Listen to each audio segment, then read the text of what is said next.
The offense comes alive as your Detroit Tigers take 2 of 3 from the Angels. Let's talk about it all today on Locked On Tigers.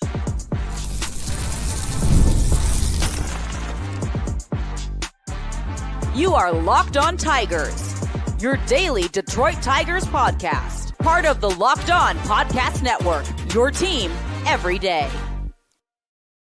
What is up, everybody? Welcome back to another edition of Locked On Tigers. I'm, of course, your host, Scott Bentley.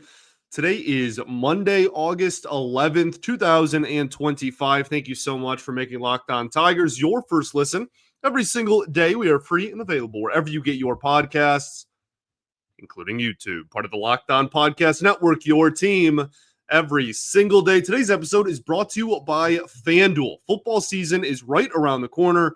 Visit the FanDuel app today to start planning your future bets. Now, the Detroit Tigers take 2 of 3 from the Los Angeles Angels of Anaheim this weekend in what was a solid series win. We will gladly take it. They win on Friday 6-5. They lose on Saturday 7-4, and then come back and win on Sunday 9. Well, they were winning the entire game. I meant come back from Saturday, not come back in Sunday's game. They win 9-5 on Sunday. They improved to 68-51 on the season. The Angels are now 56-62. That is the Tigers' second series win since the All-Star break, and they now, at the time of this recording, have a 5.5 game lead, and Cleveland's losing. So if that holds, they're playing the White Sox, so no guarantee. But if that holds, then the Tigers' lead, as you listen to this on Monday, will be 6 games again. So yeah, first thought is just that this was a good series win. The Angels aren't terrible. This is a team that, right or not, agree or disagree, I am firmly in the disagree camp and was at the deadline.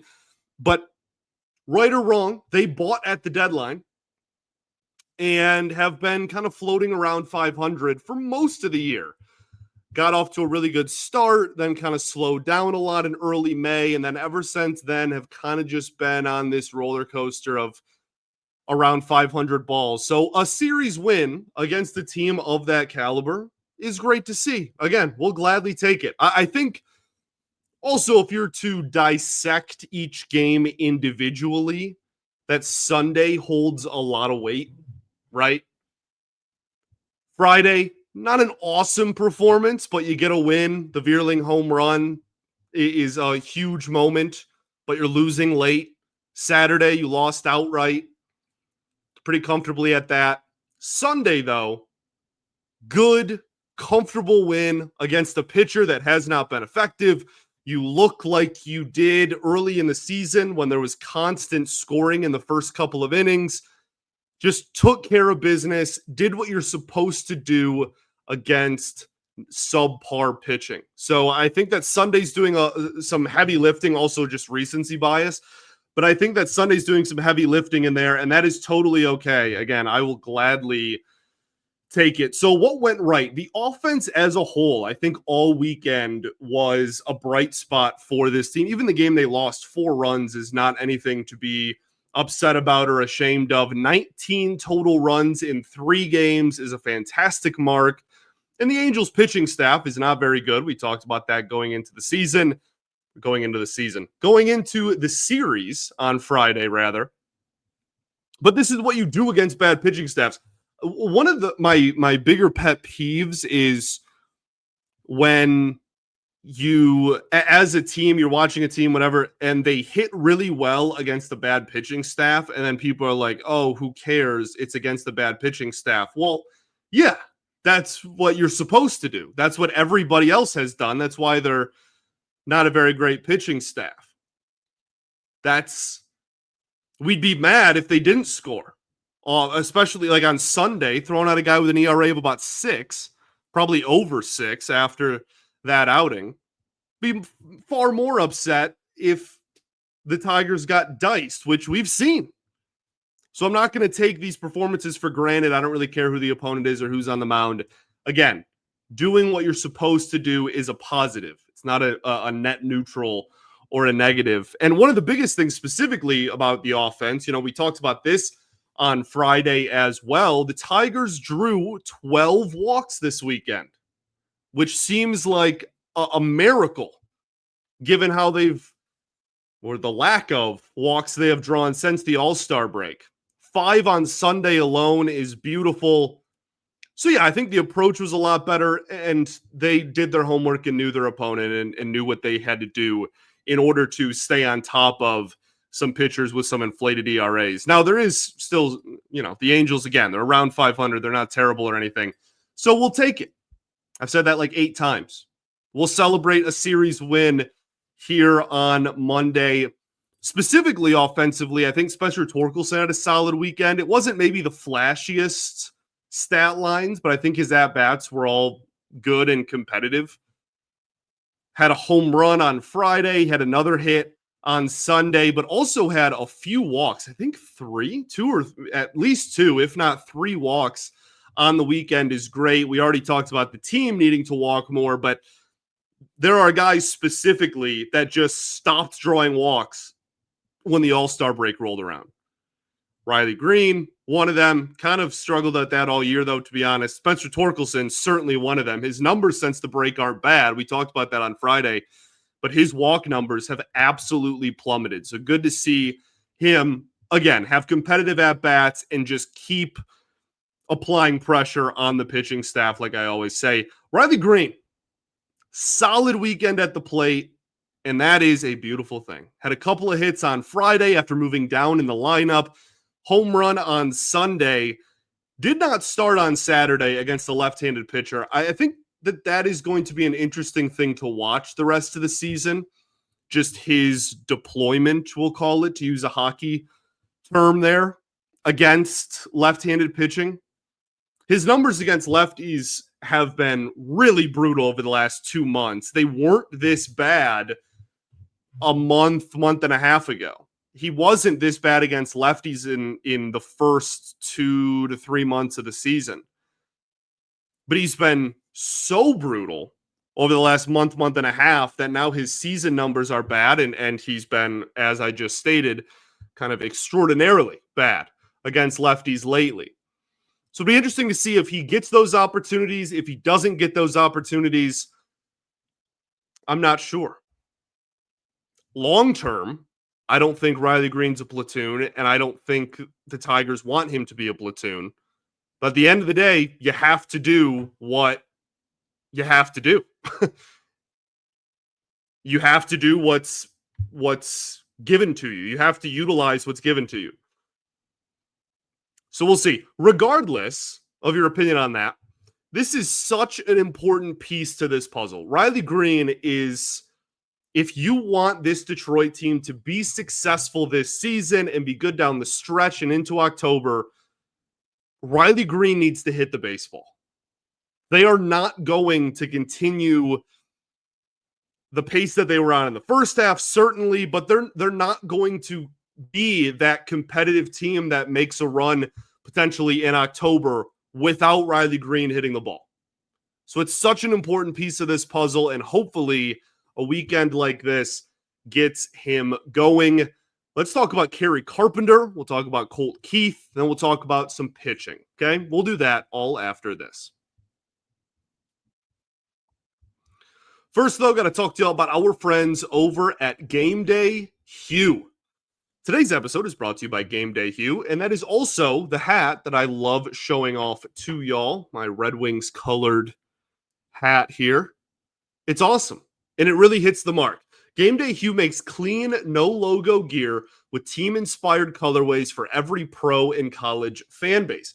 It's all about letting your colors speak for you. No giant logos, just smart, versatile style that works on game day, on the course, or anywhere in between. It is awesome. I love rocking them on the course. It's subtle, it's stylish, and I can still rep my team. The hat pairs perfectly with my usual gear. It really doesn't replace my team's logo and all of the stuff I have that has, Red Wings and Tigers and Pistons and Lions stuff on it, but it does add to the lineup. And that's awesome. So it's also not just hats, really quickly. I've said a few times, they sent me some really nice gloves, the split shade gloves made for the golf course, or the perfect gift for a fan who already has everything. Right now, you can get 15% off of your order with code MLB15 at GameDayHue.com. That's GameDayHue.com. The code even stacks on bundle deals, so now is the time to load up. Let your colors talk, because colors speak louder than words. That's GameDayHue.com, code MLB15. All right, everybody, welcome back here. Segment 2, Locked On Tigers. Appreciate you all for tuning in, as always, making us your first listen every single day. Shout out to the everydayers that do tune in every day, and we will, of course, be back tomorrow recapping Game 1 against the Chicago White Sox. We'll preview that series at the end of today's show, but for the rest of today's show, we're going to talk about this series win over the Angels. Kerry Carpenter had a fantastic Sunday, and he goes 0 for on Friday. He only gets one pinch hit opportunity on Saturday, doesn't get a hit there, but Sunday rolls around and he keeps crushing. Big home run, 2 for 4 with 4 RBI. He had a sac fly in this game as well.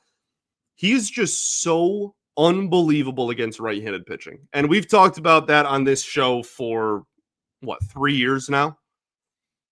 But it is so remarkable to me. He's not just good. It's not just like, oh, yeah, he's, pretty solid against righties. And, but he is legitimately, over the last 2.5 seasons, has been one of the best hitters in all of baseball when a right-handed pitcher is on the mound. It's outstanding. And he's also been one of the best hitters in baseball since the All-Star break this year. So good to see him continue to pile it on and continue to have performances like this. He is obviously so important to this lineup. And yeah, is somebody that, again, when I talked about it with Riley Greene a little bit before the break, needless to say, they need Kerry Carpenter in this lineup if they want to right this ship and kind of get back on track and play competitive ball down the stretch as well. So good to see him continuing to hit well. Colt Keith on Sunday, 1 for 3 with 2 walks. Love it. Again, this team has not drawn any walks ever since the All-Star break. And so it's really nice to see a series in which that corner is kind of being turned a little bit. That's all.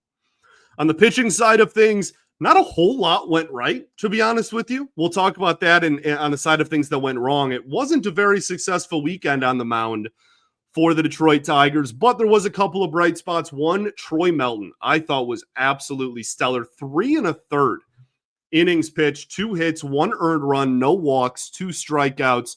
The 1 run was a home run against. His ERA is now 3.63 on the season. I thought this was an amazing outing, and hopefully he really boosts this bullpen. You're hoping Finnegan and Vest and Holton, and even, lately Brant Herter's been phenomenal. You hope that those guys can kind of be the high leverage guys on the team. The low leverage guys we'll talk about in a second are like 5+ ERA pitchers, almost all of them at this point. And so you really need a guy like Melton to slide into a bullpen spot and excel. And the double-edged sword of this is also the double-edged swordness of why the Tigers traded for Charlie Morton in the first place, right? If it works, then great. Charlie Morton, who struggled this weekend, we'll talk about that in a second too. Charlie Morton is a solid addition to your rotation if it works out, and Melton is a great addition to your bullpen. If it doesn't work out with Morton, then not only in a vacuum does it just not work out with Morton and he struggles, but you also then are robbing Troy Melton of a rotation spot where he could be producing better than a guy like Charlie Morton. So we will see what the future holds, but Troy Melton looked phenomenal, and I think no matter what role he is put in, he's going to succeed. His stuff is just so unbelievably good. I think he's here to stay, and that's really, really exciting. It's nice to just have a flamethrower in your bullpen, man. Golly. I still can't even believe that the Tigers haven't accidentally tripped and fell into a reliever that can throw 100. The Rockies have a guy that throws 101. The White Sox, Everybody has velo in their pen at this point, except for the Tigers somehow. So it's a welcomed addition. I just think you might as well see if he can be a starter. But I think he's going to be a great reliever. And honestly, when he was in the minor leagues, I thought that he was on a path to be more of a reliever. So we'll see what happens going forward. And then Finnegan, 1 inning of perfect baseball. He has 2 strikeouts in that outing and records his 23rd save of the season. Will Vest with a 4-out closing of the door on Sunday as well. I get everything's just kind of all blobbed together. The big moment from the weekend that we have not talked about, Matt Vierling's monster home run. I guess I mentioned it in passing earlier. First home run for Matt Vierling in 11 months.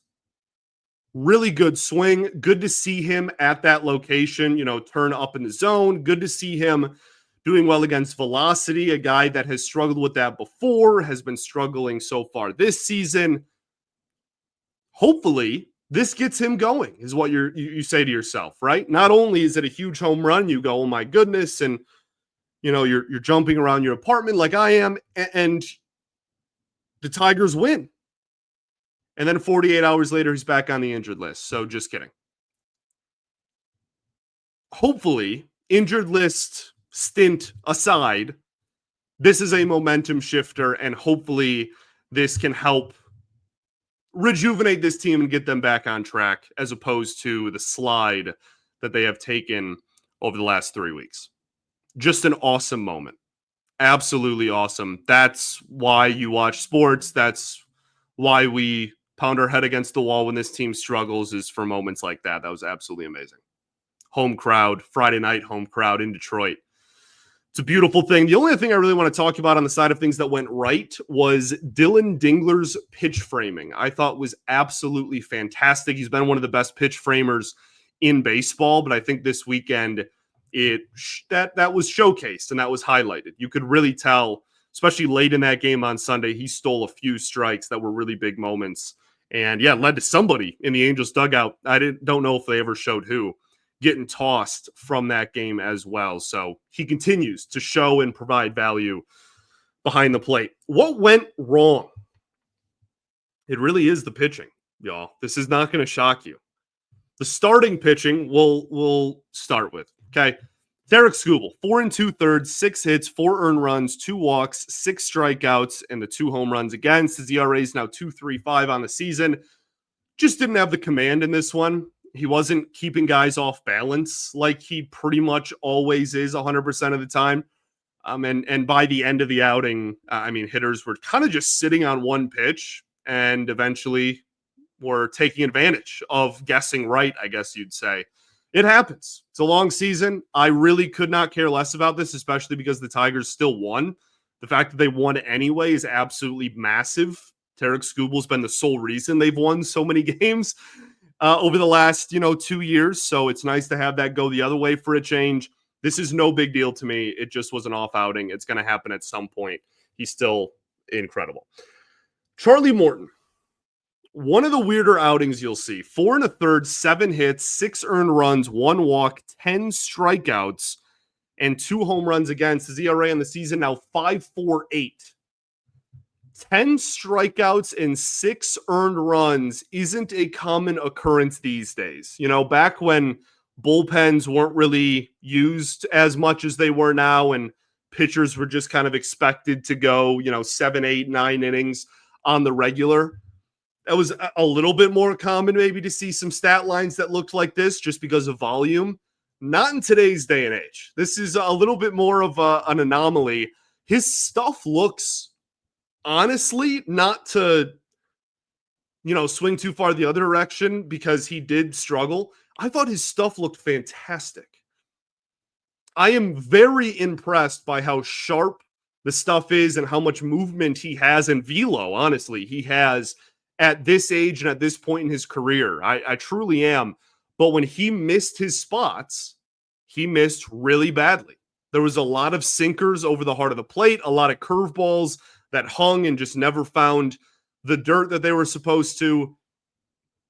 And that is why he struggled at the start of the year, and that is why it's not a guarantee that he's going to be a productive member of this rotation over these last 2 months of the season. The stuff is still there, though. He hasn't lost that. Uncle Charlie still going at it. And then Casey Mize, 5 innings, 3 hits, 2 earned runs, 2 walks, 5 strikeouts, 1 home run against. His ERA now 3.5 on the season, 91 pitches in 5 innings. You know, if you can omit him from the what went wrong segment if you're really passionate for some reason about these segments and where I put individual players, I kind of just want to lump all of starting pitching together. But 2 earned runs in 5 innings isn't like some super awesome, inspiring performance either. He was really inefficient, man. The final line is not bad, and obviously he did enough to get a win. He's 11-4 with a 3.5 ERA on the season. If you would have told me that going into the year and said on August 10th, August 11th, that would be his stat line, I would have gladly taken it. Okay, he was an all-star this year, etc. But since the break, he has an ERA over 6, and it's because of a lot of what we saw in this ballgame. He had no command pitching to the outside, going away from hitters, glove side, I guess that is. His splitter in this outing actually was so ineffective, he stopped throwing it. He threw fewer splitters than any other pitch in his repertoire in this outing. That has not happened in a long time. The velo, on the other hand, was fantastic. He was sitting 96 and was touching 97 regularly. The slider had good moments, but was still very inconsistent. And he has, different variations of the slider, obviously, but he just continues to be such an odd pitcher to analyze and break down, man. Like he is consistently inconsistent with everything. The velo will fluctuate a little bit. The effectiveness of the splitter will fluctuate a lot. The effectiveness of the slider will fluctuate a lot. But a 3.5 ERA with an 11-4 record again in August, I will gladly take. Let's talk about the bullpen, and then we'll talk stuff. Okay? We'll do that right after this.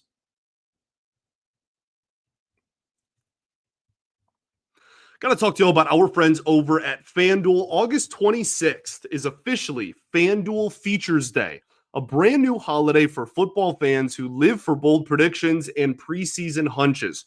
For just 24 hours, FanDuel is giving you deals on NFL season predictions, so whether you're calling your MVP, eyeing your shot at a division winner, or ready to crown your Super Bowl champ before Week 1 even kicks off, this is your moment. Take a flyer on the MVP race, crown your champion in August, or parlay your division winner, dark horses. Visit the FanDuel app and start planning your futures bets now, because Futures Day is one day and one day only. FanDuel, play your game. All right, everybody, welcome back here. Third and final segment, Locked On Tigers. Appreciate y'all for tuning in as always. Bullpen. Wasn't the worst performance we've seen from the Tigers bullpen this year over the course of a 3-game series, but it certainly wasn't awesome either. Tommy Kahnle's ERA is 4.96 now. Montero's ERA is now 5.7. I think, is that even up to date with? Yeah, 5.7. And then Cody Hewer makes his Tigers debut, gives up a home run almost immediately. Like, there is still just so much to filter out in the bottom half of this pen. And even the guys at the top half have had their moments of inconsistencies or lapses. Like right now, Brant Herter is one of the better relievers on this team. I think he's only given up 1 run since the All-Star break in a lot of innings too. But it was not too long before that Brant Herter was struggling really badly and was, relegated to low leverage, multi-innings, like inning-eating reliever. So this stuff is so fluid, and I think that is part of the frustration, is how fluid it is. Outside of Will Vest, there has not been a consistent, solid reliever that the Tigers have had all season. Hopefully Finnegan can be that. He still has not given up a run as a Tiger. He was great again this weekend. Will Vest hopefully continues to be that. And then really the rest of the season, you're just banking on, Tyler Holton. Can he be consistently good again for 2 months? Not asking for the world. 2 months. Brant Herter, can he keep it together for the last 2 months?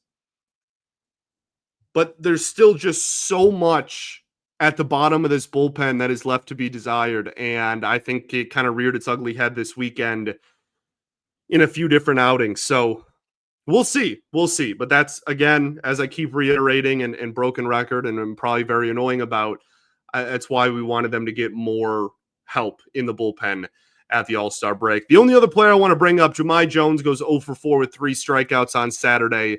That's unfortunate. He got off to such a good start as kind of the lefty specialist. He still has had his moments over the last couple of weeks, but the numbers have certainly, honestly plummeted since the All-Star break. So something to keep an eye out there for as well.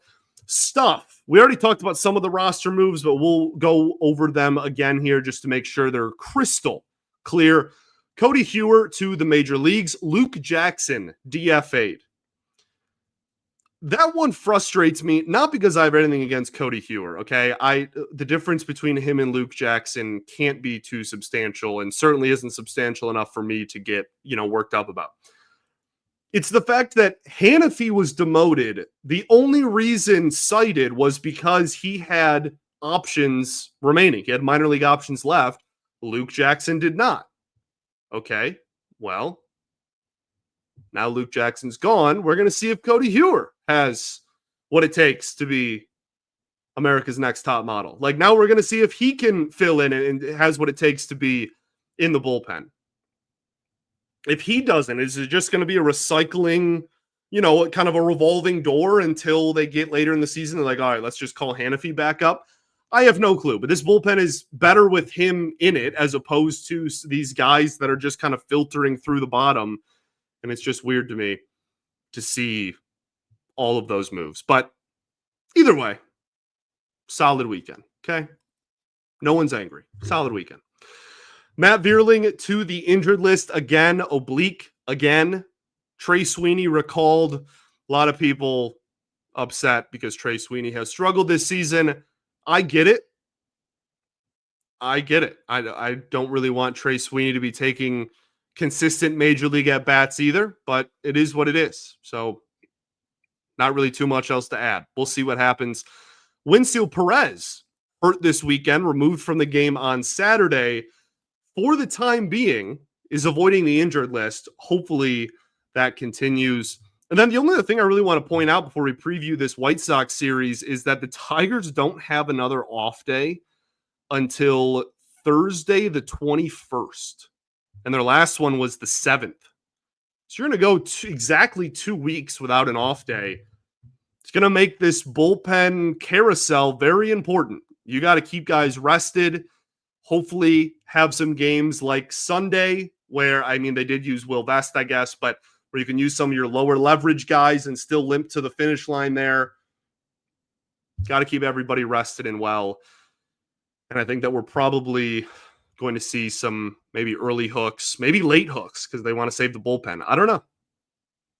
But we'll see how the next 2 weeks go. Your series starting today is against the Chicago White Sox. They just played the Cleveland Guardians, the pitching matchups. At the time of this recording, there's barely any info. You have Paddock against TBD, Flaherty against TBD, and then you have TBD for the Tigers against Shane Smith, a mid-series post-trade deadline trade where TBD starts the first 2 games against the White Sox and then pitches the finale for the Tigers against the White Sox. Shane Smith is fine, solid, had a really good start to the season, has let up a little bit as the season's gone along. Tigers, I think, have faced him already once, maybe even twice this season. Paddock, one really good start, one brutal start. Flaherty, been just a grab bag of inconsistency on the mound this year. So we'll see. And then TBD, we'll see what they decide to do with that slot. The White Sox as a whole, they're not good. They are not as bad as they were last year, okay? This isn't like, oh my goodness, we could sweep them with our eyes closed. But they still have the second worst record in baseball, I'm pretty sure. And the pitching is just not good. And the bullpen is just not good. The one silver lining, if you're a White Sox fan listening to this show for some reason, welcome aboard. The White Sox offense has not been terrible since the All-Star break. It's actually been pretty productive. So, with Flaherty and Paddock and TBD listed for the Tigers, plus the Tigers' bullpen woes, hopefully, this is a get-right series for the Tigers pitching staff. But not a gimme. Okay? Go win a series. Thanks for making Locked On Tigers your first listen every single day. Shout out to the everydayers that do tune in every day. And we, of course, will be back tomorrow recapping Game 1 against the South Side. Thanks for making us your first listen every day. Check out Locked On MLB Game Night as your second listen every game, every night, all season long. Get local analysis on a national scale. Find MLB Game Night on Locked On MLB on YouTube or wherever you get your podcasts. Peace and love. Going to therapy's dope, and I'll catch y'all then, baby. Go Tigers.